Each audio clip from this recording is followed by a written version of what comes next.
I just finished pumping. And ayan, ito ang na-pump natin.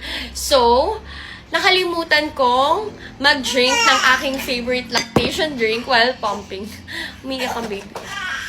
Kailangan nating uminom after mag-pump na lang. Ayan, so this is Lactaglow Spanish Latte. Spanish Latte is my favorite flavor kay Lactaglow. Yung isa is the original one. Pero, ayun nga, mas gusto ko to. So, ayun, ubos na yung 2 boxes ko. Kaya, open na natin to. So, ayun, yung laman ng isang box is 10. 10 sachet. We'll get one. And we're going to make our coffee with this cute mug. And it's from Mommy Bads. Actually, it's from Kobe's Christening. So, ayun nga, I'm Ninang. Kaya, it has my name on it. Ayan, samahan niyo akong magtimpla.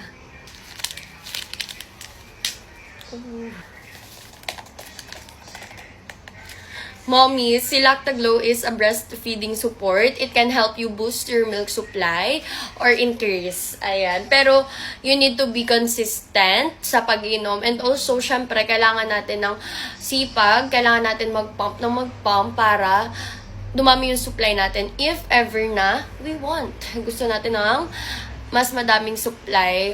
Also, mas better if si baby is unlatched. So, ayun, wait lang. If you're planning to get or buy Lactaglow, please go for Spanish Latte. Kasi when I said na it's masarap, it's masarap. Okay, so, haluin na natin. So, let's drink it.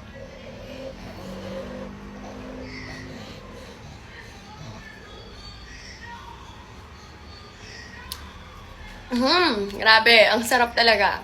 Yan, kaya sa mga mommies natin na nag-a-ask kung maininom ako or kung ano ininom ko, mga mi, si Lactaglow lang po ang breastfeeding support na iniinom ko. So, ayun lang. Bye!